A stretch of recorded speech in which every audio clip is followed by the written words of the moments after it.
Right, good evening guys. I think it's about time I started actually talking the details of Asperger's, or Asperger's as I keep calling it. Now, the paperwork that I'm going to be using is by an author and a psychologist called Tanya Marshall. She's an American. She has a lot of experience in her field. There is a lot of stuff she's put on things like YouTube, Facebook, Twitter, etc, etc, etc. She's renowned for what she does. She's actually an ambassador for autism in the States.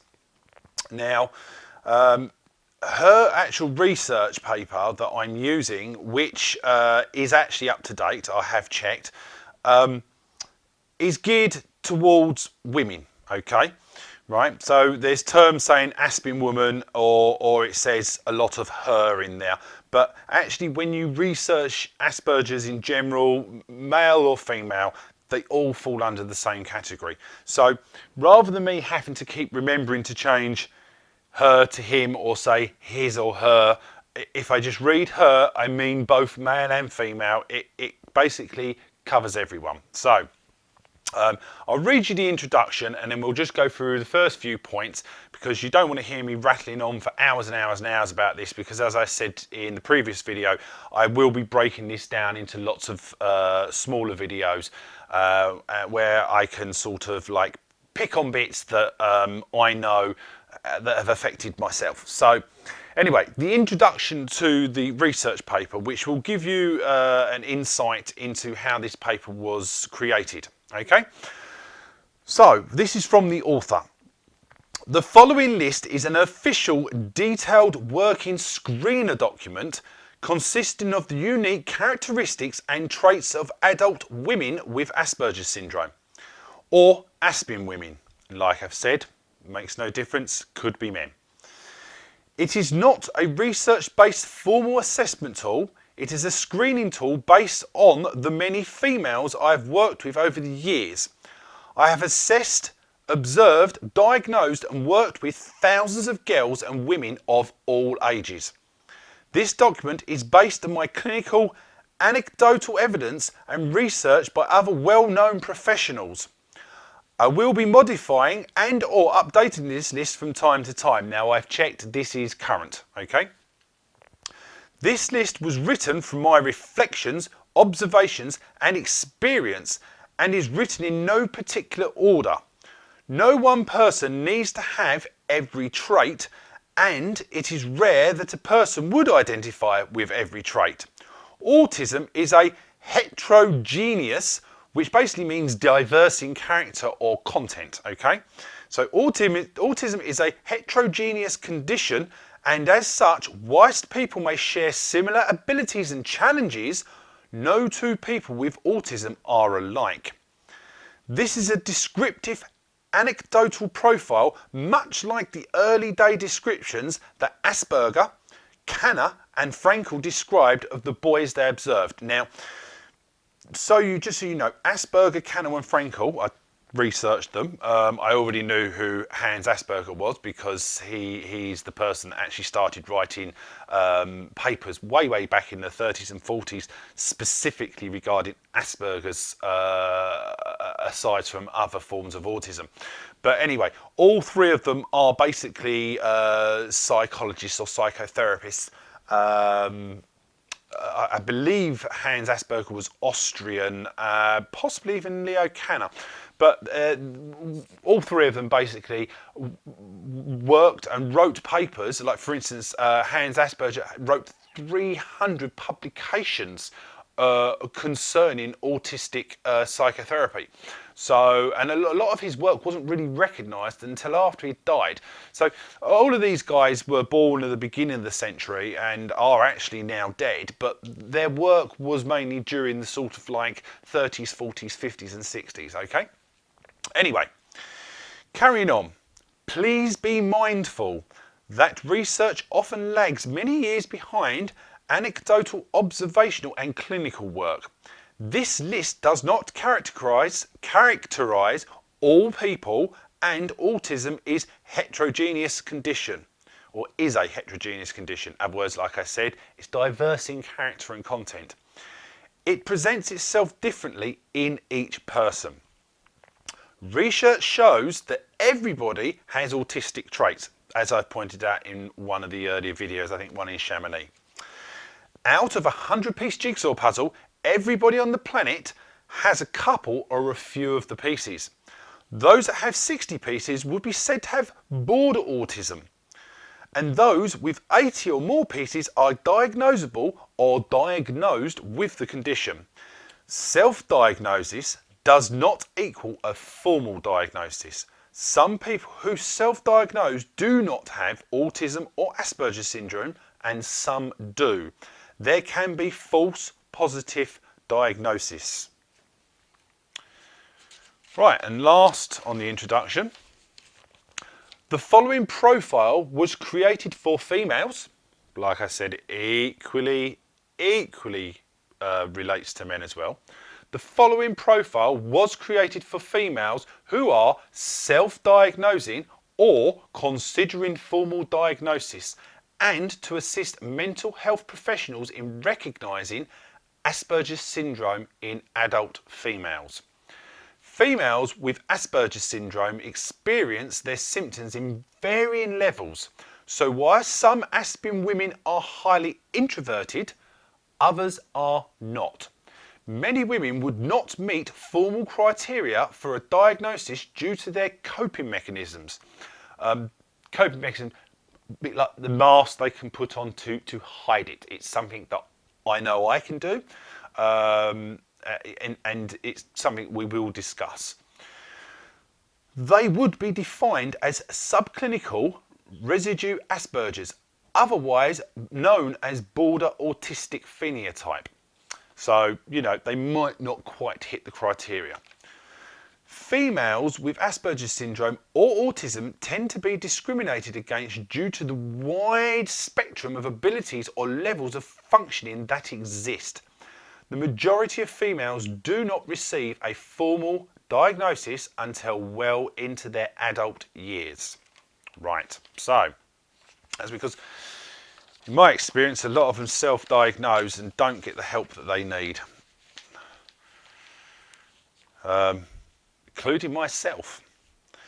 Right, so this list typifies many of the adult Aspen women and men I have worked with. These traits also depend on some extent on the severity, whether you've been assessed and diagnosed and or received support and intervention, and also whether there is a coexisting condition, e.g. a personality disorder present. The personality disorder probably more relates to me than Asperger's really, but anyway. So, like I said in the previous video, there is about 30 points to this paper, which I will just check right now. Yes, there is. Yes, there is. There's 30 points. Some of them aren't really that relevant, but we will go through them all. So what I plan on doing tonight is, as I've read the introductions, I'll just do the first 5, okay? Because this will still take another 10 minutes or so. Right, so number 1, cognitive intellectual abilities. Right, so they tend to have high average to genius intelligence.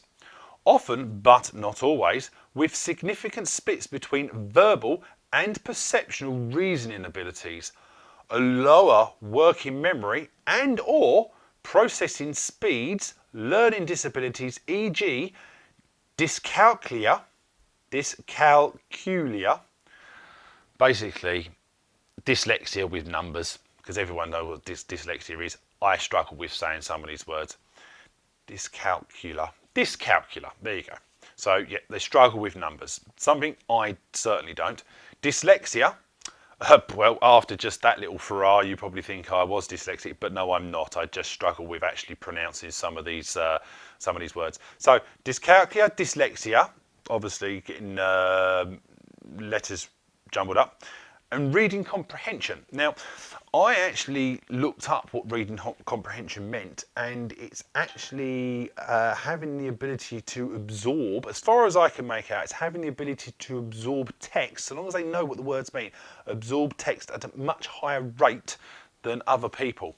I recently actually watched a program about Bill Gates, funnily enough, and he definitely has reading comprehension because he absorbs information from books instantaneously. He can easily go through several books in a day.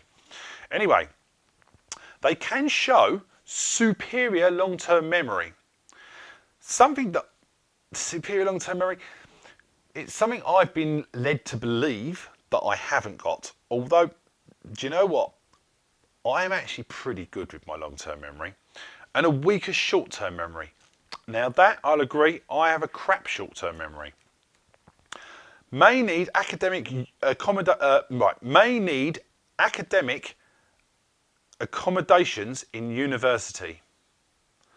A distinct learning profile consisting of a spiky profile of strengths and weaknesses, peaks and troughs, learner disciplines and differences. So in other words, they could be really bad at some things and really good at others. Okay?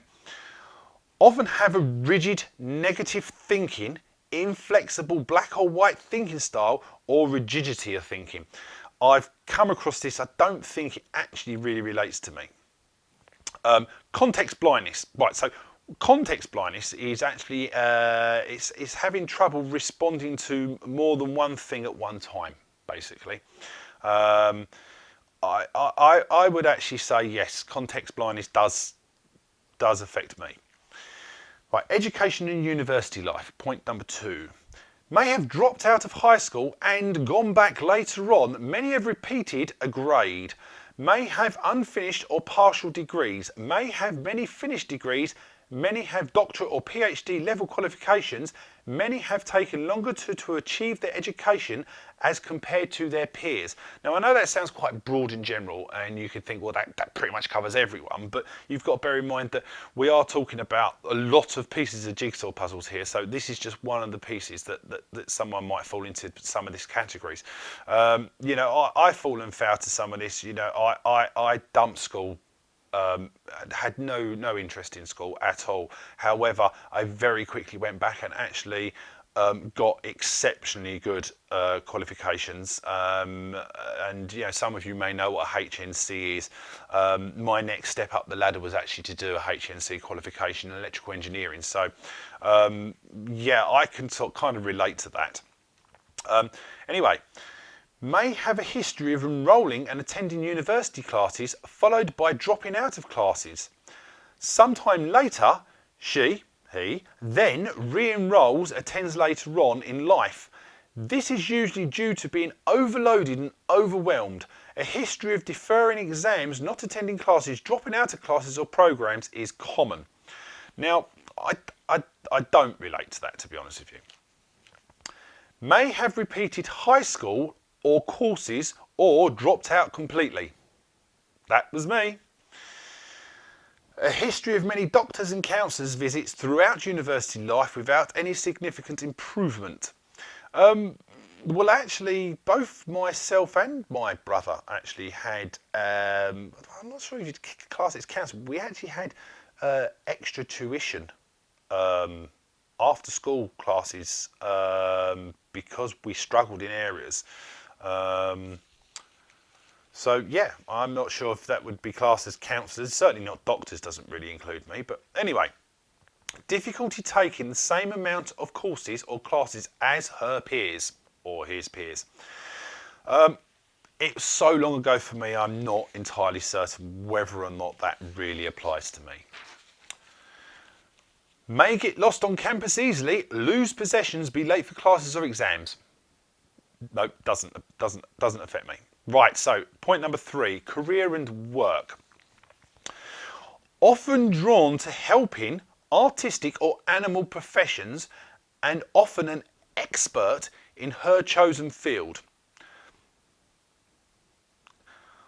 I have been an expert. I've forgotten 80% of what I've learned easily.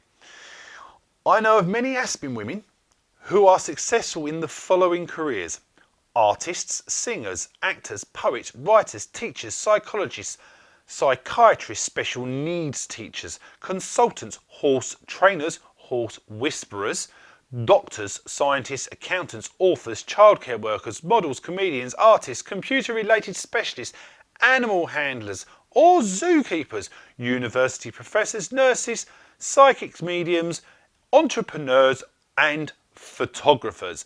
Well, you could pretty much just say every walk of life. Every walk of life could have Asperger's. I think that's really what it's trying to sort of get at. Actually, a story that was told to me by Elaine Nicholson, obviously using no names, was that she knew someone who was a very successful and very well-known entrepreneur. More than one, actually. That's definitely got high function Asperger's. And I will come back to that a little bit later on. Anyway, may miss days of work due to social exhaustion. Nope. May find great difficulty attending, participating in staff meetings, lunch breaks, work, social events. Yes, 100%, that's me. Any of you guys at work will know I never attend the Christmas parties. I don't go out for lunch with you guys. You know, that's something that's been built into me from a very early age. I've always been like that. May make up excuses for not attending work staff functions. Yes, that has been known. May have a history of being unable to cope with work, employment environment, often moving from job to job, especially in younger adult years. Correct. In my younger adult years, I have had shitloads of jobs. Okay, quite happily just totted along from job to job to job. Hard-working, conscientious worker. Now, I know some of you seeing this, especially the guys that I have worked with, will laugh when I say, yes, that's me. Johnny Wood, hard-working? Yeah, like fuck. But I used to be. Before I got disillusioned with where I work now, I used to be a hard-working and conscientious worker. And if I moved to a new company, I probably would be again. May be stressed if have a lot of work to do in a short amount of time. Yes, that's me. May become frustrated, stressed if asked to do too many things at once. Yes, that's me. Tries very hard to avoid making mistakes, forgetting things. I do try very hard to avoid making mistakes, and it kind of makes me a bit of a perfectionist. But then I only do a job that I've known so well for so long that really mistakes are very rare because it's become second nature. In my younger years, when I was going from job to job, I honestly can't remember. Tries hard to please others. Yep, that's me through and through. Maybe I think sometimes I've tried a little bit too hard in the last few years, especially to please others. May burn bridges, walk out or quit jobs or relationships without notice. Yes and no. I do have a tendency when I've ended a relationship for it to be exceptionally sudden on people. And in my younger years, I certainly wouldn't have given any reasons for it. I would have just gone, that's it, you know, or possibly just stopped seeing someone and not even phoned.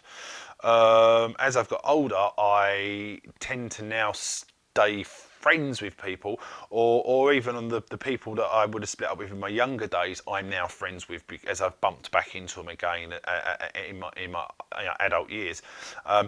I've never had a relationship where I've not stayed in contact with someone, with only one exception. Okay. Which actually, funnily enough, you may get to hear about that. And I don't mean my most recent, I mean someone from the other side of the country. Anyway, which actually that might be really the reason why I've not had any sort of contact, is because they live on the other side of the country.